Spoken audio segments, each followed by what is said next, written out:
Today we're here with Everyday Spirituality from Connect.Faith. This is a series where we talk to people from all walks of life about their journey of faith. And today we're talking to Cass Ghiorse, who's going to talk to us about meditation and movement. And I just wanted to ask you to start by telling us about how you started with meditation. Well, first of all, thank you for having me. It's really a pleasure to be talking with you. I have been a mover. I sort of consider myself a person who's of the body. It's always felt like that's where my intelligence has been.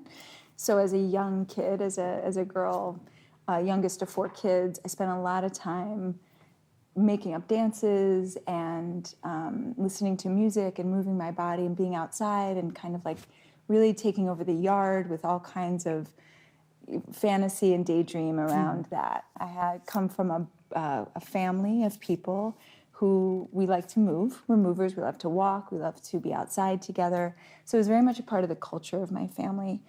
And I started as a dancer as a young age and like a traditional classic trained ballet dancer. And that spoke to me. I loved the discipline of it. Even at a young age, I loved the sort of naturalness that came because of the way that I built. It sort of felt very natural that way. And then when I was 10, just as I was sort of changing into my own body and my growth as it from a young girl to a young woman, my mom actually brought me to a yoga class, a private yoga class that she gifted herself and her daughters for Mother's Day. And we went to her teacher. It was very cool. And I remember doing the asana, which is the word for the physical part of the yoga, the postures. There's many limbs to a yoga practice. The physical postures are asanas. And I would just remember the sensation in my body of relief, having been sort of a tightly held ballerina for so long, to finally be able just to breathe and move my body in a different way. I'll really never forget that day. Something turned on that day. And so throughout my teenage years, which unlike many people, mine were difficult. I'm just kidding. I always found solace in movement. And it often found its way into a studio of some sort. I went from ballet into modern, and then found my way wanting to go more into this sort of movement that was informed by my own spiritual life. And those two together felt really safe. They feel still very integrated and effortless. Whereas when you're a classically trained dancer or you're in a dance company, which I was in my early 20s, you're being told what to do. You're the vessel, you're the expression, you're the instrument. I loved being that role. And then I really found that I wanted to feel free internally, to match the feeling of freedom externally with a feeling of freedom internally in my own heart, in my spirit. And so that has informed my work as a teacher. Oh, that's great. Yeah. So then when you began to teach, were you teaching meditation and movement at the same time? How did you do that? Well, the teaching came, the yoga teaching came out of college. The first thing I did when I graduated college was to become certified as a yoga teacher. I did that for practical purposes. I have a dance degree from Hampshire College, so I wanted to make sure I could earn my living. So I was certified to be a teacher. And I started teaching as a supplement income, and it was really, I'm fascinated by the physical form, the architecture of the body, and the engineering of a alignment-based yoga class, like the connection, the connection of the body, the feet through how the feet inform your head. You know what I mean? Like how things all fit together like a puzzle. So I got really excited about that. The meditation has come later. It's come later in my, not in my personal life so much, but professionally, feeling confident enough to be still with people in the same way that I feel confident moving with people has taken me a little bit of time. But I'm finding people really are seeking the quiet and the stillness and the permission to just listen to themselves. So then do you hear your students saying they can't be quiet or they don't know how to be quiet? Yeah. Is that the kind of question you get? I get that so many times. Oh my gosh, I'm not good at this. I'm not good at meditation, or I'm not good at yoga. When I tell people I'm a yoga teacher, a movement teacher, oh, I'm not good at yoga. I'm like, You have it all wrong. Someone who tells you need to be good at it is trying to sell you something. It's just not what it's about. There is no such thing. But I do find that people do have a hard time quieting their brains. That also fascinates me, the brain. I mean, the brain is an organ that produces thoughts that create feeling in our body. Those feelings create actions, and those actions create results. I'm interested in that whole long, complicated line. So what I tell people when they say to me that they can't kind of turn it off, I give them a couple of options just as a way to navigate it. The first is you can always turn the volume down or change the channel, right? Like you have an option to just change the channel. Right. Harder for most, I know, but that is an option. The other is to understand that the organ of the brain, when it speeds up or when it's noisy, it's kind of burning off stress. Okay. So I find it helps people if they don't think, because my sort of tagline, if I have a tagline to my business, is you're not doing it wrong. You know, I don't want people to feel that they're ever doing it wrong. My work is to help people, to shepherd people to their own way, to what works for them. So if it helps them to understand the mechanics, the biomechanical engineering of this thing, that when it speeds up, it's kind of just in the same way your body needs to burn off stress by going for a run or doing some jumping jacks or some fun dancing or something. It literally just energetically needs to shake off. Okay. That tends to help people because then they're like, not like, oh, it's so loud, it's never going to stop. It's like, just let it be for a second and watch it. Just watch it. Okay. Just notice and be so compassionate. Like, just be the witness. Don't be the judge. Just be the witness. The witness. Yeah. Great. That's really So, helpful.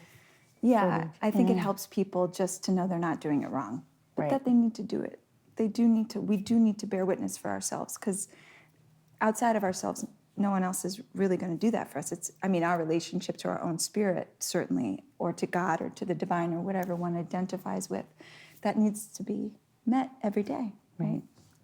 When we talked about this project in the first place, and I told you the tagline was where creativity and spirituality and justice meet, I was really fascinated when you started talking about you see what you do as part of justice as well. And I could easily see the creativity and the spirituality.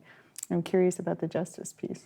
Well, first of all, I think that's really, those three pillars are so crucial at this day and age, where we are, the times we're living in. Creativity is so playful and fun for me when it comes to my work, the sequencing and the movement, as you said. The spirituality is certainly, for many people, undefined these days, and so I like the freedom to be able to give it to them.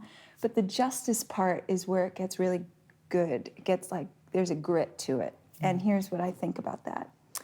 I feel that by really paying attention to yourself, by paying attention to your body and what it needs, to learn how to listen, how to breathe, how to engage the musculoskeletal system in a safe way, is in its own way an act of justice, because it's a self-reliance. You become self-reliant. You're able to believe your body.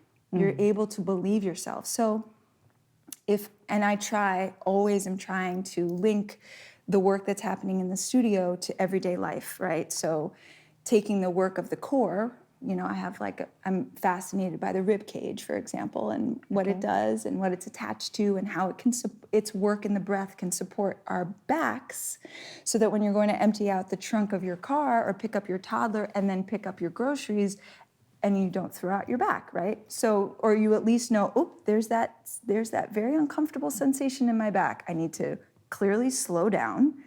I need to find my breath quickly. Oh, not like breathe quickly, but that needs to be the next thing I do. And then I need to listen. I need to make sure that the landscape of where I am gives me permission to have a quiet moment, check in with my body, see if it's something that needs to be, maybe I need to soak in a bath. Maybe I need to ask someone to come and help me with my kids. Maybe I need to call my doctor, right? We need to ask for help, and certainly calling the doctor is important. I think we've been conditioned to think that our own physical bodies are somehow out of our control, and that there's a pill that's going to solve that, and that you don't need to feel that, make this go away, numb this. And I think, no, pain, all kinds of pain, physical, emotional, spirit, pain in our, that's where life is. That's where our aliveness. When people come to me with an injury, or they say to me, I have to I have to lay low in class today, I have this injury. First of all, I praise them for paying attention. Thank you for telling me, but really, I so implore you to pay attention and be quiet and to move slower, because that's where the learning is. I wouldn't have gotten to the work that I do if I hadn't gotten hurt. Interesting. So from dancing, So that was another one of those that pivotal was another important. Yeah, my knee went moments. out. I needed to heal my legs so I could walk. And alignment-based yoga. This is now, it's 20 years ago now, but I still apply it every day. And injuries are where the learning is. So one of the things we've talked about is that you have found yoga to be a place that people go to get their spiritual needs met. And I wonder if you could tell me a little bit more of what you've seen. Yoga is a very hot thing right now, right? It's become an industry. Right. And so there's a lot of misunderstanding around what's happening in a yoga studio and what's happening in a yoga class. I think that yoga studios or yoga is popular right now because it can get you very strong very fast if you have the right teacher. But also, more and more people with the right circumstances are finding that it's really a place they can go to be connected to spirit. Okay. Where it's sort of a safe, non-denominational place where they can be quiet and they can pray. And I even tell my students, if you have a prayer or a wish or a dream or a fear, or you came in here today with something that is just really weighing you down or lighting you up, I want you to place it on the mat with you. Practice with it. Don't leave it out and pick it up on your way out. Like, bring it in. Bring it in and work with that. And I think people feel really grateful for permission that they can be in a prayerful state. And then I also, on the other hand, say, but if you're here for yoga arms or yoga legs, that's just as valid. That's just as valid as the other thing. So we don't want to alienate or keep anybody from it.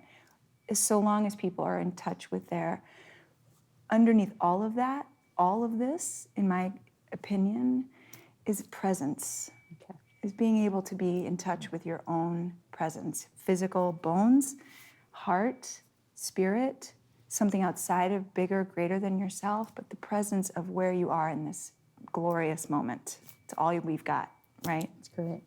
That's great. Yeah. The other thing I know I've heard people say is something that gets in the way is both body image issues and issues that they have with pain or with feeling like they're not in good enough shape to start there. Yeah. And I am sensing that you're saying you meet them where they are. I'm wondering what that looks like. I certainly keep up with my own professional development to ensure that I can teach any population of person that comes to my class, a pregnant person, a person who's different able-bodied. But for those who feel timid or feel that they're not quite the right match for, say, a yoga class or something, I really want to encourage him or her to first give it a shot, because you never know. And you could find your teacher at the gym, right? It doesn't have to be this expensive, fancy yoga studio on Main Street. It could be like at this small YMCA. I mean, a lot of teachers start there. A lot of really good teachers are looking for a place to teach. So you never know where that's going to be. And the vulnerability of showing up as yourself in the body that God gave you, there is so much courage in that will inform the rest of your day, that could inform the rest of your life, that will inform like how you decide to eat that night for dinner, like what you decide, is that going to nourish this beautiful body that I've just put through this very hard hour, or I'm not flexible, or I don't look like her and I don't look like him. And, it's so much about being guided through your breath, about understand, again, to go back to presence, to get to know and continue the journey of becoming yourself. And yeah, yoga is not for everybody. I mean, there are a lot of positions being taught, asana practices that are being taught that are bypassing everything. They're just like goal-oriented and power this and hot that and sweat it out. And that's fine for some. That's a gateway for people. That's fine. But we need, where I come from, what I do is just to get people straight into the discomfort, because there's something so glorious on the other side of that. That's beautiful. So if people wanted to know more Yes. about what you've been talking about today, Yeah. how would they find it out? Well, my website is findyourmidline.com, and that's just where you'll get some basic information about my history and about what I offer. I'm on Instagram at Cass Ghiorse. I'm going to be launching some programs in 2020 because I'm fascinated with midline is the name of my business, it's the name of my brand. And to me, the midline is many things, but it's the spine, it's so many things, but it's the center line of our lives and what it feels like to be centered. And what does that even mean? And it's very elusive. And the midline is a zigzag and it's this curly Q and it's different for you and it's different for what works for you and gets you home is not going to be the route that gets me home. So the work that I'm interested in is how to support people in their own process of finding his or her own midline. Okay. So I teach I'm a New York-based teacher. I teach privately. I teach classes. And I'm also just looking to connect on a broader base, as we said before our conversation, started, to reach people who would never, ever, for better or worse, step into a studio to take a movement class to connect with God. Right. Those two things would never make sense to them. So I'm interested in being a part of that conversation. So I'm hoping for more of that, maybe public speaking and that kind of thing on this topic. So Great. Yes, thank you. Thank you for having me. Thank you so much. My pleasure. Thank you. Thank you. This is Everyday Spirituality, an outreach of Connect.faith. To learn more about us, you can view our website, which is connect.faith.